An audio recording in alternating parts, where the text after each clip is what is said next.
రోజు అసెంబ్లీలో governor speech చూస్తే మొత్తం అబద్ధాల పుట్టగా ఈరోజు 30 పేజీలు గవర్నర్ ప్రసంగాన్ని తయారు చేసి ఈరోజు భారత రాజ్యాంగం చేత నియమించబడ్డ గవర్నర్తోనే అబద్ధాలు అసెంబ్లీ సాక్షిగా పలికిచ్చేటువంటి దుర్మార్గమైన పరిస్థితులు ఈరోజు ఈ రాష్ట్ర అసెంబ్లీలో మనం చూస్తూ ఉన్నాం. మేము అడుగుతా ఉన్నాం, ప్రతిపక్ష హోదా ఎవరు? మీరు ముగ్గురు కలిసి ప్రభుత్వాన్ని నడుపుతూ మళ్ళీ పిఏసీ మీరే తీసుకొని మళ్ళీ ఈ రకంగా అపోజిషన్ లీడర్కి అపోజిషన్ ఇవ్వకుండా కూడా మీరు ప్రజల యొక్క ఆకాంక్షల్ని మీరు ఇచ్చిన హామీల్ని అడగడానికి ఎవరిని లేకుండా చేసుకునే కార్యక్రమం ఈరోజు మీరు చేస్తూ ఉన్నారు. మేము అడుగుతా ఉన్నాం, 3,20,000 కోట్ల అప్పులు తెచ్చారు ఈ 20 నెలల్లో. 3,20,000 కోట్ల రూపాయలు ఎవరి జేబుల్లోకి పోయినాయని చెప్పి మేము అడుగుతా ఉన్నాం. ప్రజల జేబుల్లోకి ఎంత వచ్చినాయి మీరు లెక్క చెప్పండి. గత ప్రభుత్వంలో 2,72,000 కోట్లు ప్రజల ఖాతాల్లోకి నేరుగా వచ్చినాయి అని చెప్పి మేము చెప్తా ఉన్నాం. ఈరోజు ధైర్యంగా మేము తెచ్చిన అప్పు 3 లక్షల కోట్లు అయితే 2,72,000 కోట్లు డైరెక్ట్గా ప్రజల ఖాతాల్లోకి పోయినాయని చెప్పేది మేము గర్వంగా చెప్పుకోగలుగుతాం.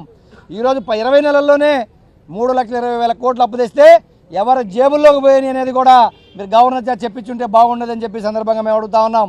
మహిళలు మోసం చేశారు. మహిళలకు ఇస్తానన్నది 18 సంవత్సరాలు నిండిన ప్రతి మహిళకి ఇస్తానన్న మీరు 1,500 రూపాయల నెలకి ఇచ్చారని అడుగుతా ఉన్నాం. అదేవిధంగా విద్యార్థులకి 2 సంవత్సరాలు కావస్తున్నా నిరుద్యోగ భృతి అని చెప్పి వాళ్ళు నెట్ట నిలువున రెండోసారి ముంచిన ప్రభుత్వం ఈ కూటమి ప్రభుత్వం అని చెప్పి నేను చెప్తా ఉన్నా.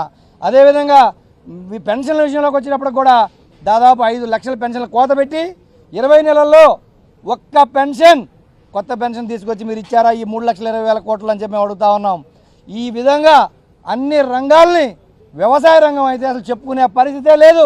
రైతులు వ్యవసాయాన్ని మానేసి హలో లక్ష్మణ అని పట్టణాలకు వలసలు పోయే పరిస్థితి ఈ 20 నెలల నుంచి చూస్తూ ఉన్నాం. మనము రైతు భరోసా కేంద్రాలు నిర్వీర్యం చేశారు, సచివాలయాలు నిర్వీర్యం చేశారు, గ్రామ వ్యవస్థలు పూర్తిగా అశ్వాసం అయిపోయి ఈరోజు ప్రజలు ఎవరికి చెప్పుకోవాలో అర్థం కాని పరిస్థితుల్లో ఉంటే మీరు ప్రతిపక్షం లేకుండా చేసి వాళ్ళ వాదన బయటికి రాకుండా చేసి ప్రజల యొక్క ఆకాంక్షలను బయటికి రాకుండా చేసి మీరు ఈరోజు ఈ 3 ఏళ్ళు పబ్బం గడుపుకోవాలని చూస్తూ ఉన్నారు.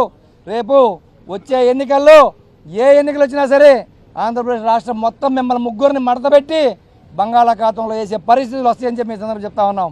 ఇంకా మీరు భూముల కేటాయింపులకు వస్తే అసలు నిన్న మేము అడుగుతా ఉన్నాం, ఎక్కడైతే వైజాగ్లో 54 ఎకరాలు కబ్జా పెట్టారు, ఆక్యుపై చేసింది ఒక విద్యాసంస్థ అని చెప్పి గత ప్రభుత్వంలో వాటిని వెలికి తీస్తే ఎంపీ ఆ విద్యాసంస్థల అధినేత ఏం పేరు పెట్టాడు, మేము 1,000 కోట్ల రూపాయల భూమి మాత్రమే ఆక్యుపై చేసాం, దాని విలువ 5,000 కోట్లు కాదని చెప్తున్నాడు. అంటే 1,000 కోట్ల రూపాయల భూములు ఆక్యుపై చేయడానికి మీకు ఏమైనా హక్కు వచ్చిందా?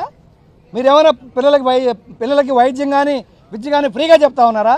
లక్షల కోట్ల రూపాయల ఫీజులు వసూలు చేస్తూ ఉన్నారు ఈరోజు మీ విద్యాసంస్థల ద్వారా. అలాంటి మీరు 54 ఎకరాలు మేము ఆధీనంలో కబ్జా పెట్టాం, మేము ఆక్యుపై చేసామని చెప్పి మీరే స్వయంగా ప్రకటిస్తూ ఉన్నారంటే ఈ ప్రభుత్వానికి సిగ్గు లేదని అడుగుతా ఉన్నా. మీ కుటుంబానికి ఎన్ని వేల ఎకరాల భూదాహం ఉంది, ఎన్ని వేల ఎకరాలు దారదత్తం చేస్తారని చెప్పి మేము అడుగుతా ఉన్నాం. రేపటి నుంచి అసెంబ్లీలో మీరు రానికపోయినా, మీరు ప్రతిపక్ష హోదా ఇవ్వకపోయినా కౌన్సిల్లో మాత్రం ఏ మంత్రిని ఏ శాఖని వదిలిపెట్టే పని లేదు. రేపటి నుంచి జరగబోయే ప్రతిరోజు ఈ బడ్జెట్లో మీరు ఏవైతే చెప్పారో అవన్నీ అబద్ధాలని మేము నిరూపిస్తాం. ప్రజలు మొత్తం కూడా ఈ రాష్ట్రంలో చూస్తూ ఉన్నారు ఏది నిజం ఏది అబద్ధం. గతంలో ఎన్ని ఉద్యోగాలు వచ్చినాయి, ఇప్పుడు ఎన్ని ఉద్యోగాలు వచ్చినాయి, గతంలో ప్రజలకు ఏం మేలు జరిగింది, ఇప్పుడు ఏం మేలు జరిగింది అనేది మొత్తం కూడా ఈ రాబోయే 21 రోజు 22 రోజుల్లో జరిగే అసెంబ్లీ సెషన్స్లో కౌన్సిల్లో ఎండగట్టి మీ ప్రభుత్వాన్ని ప్రజల ముందు నిలబెడతామని చెప్పి సందర్భంగా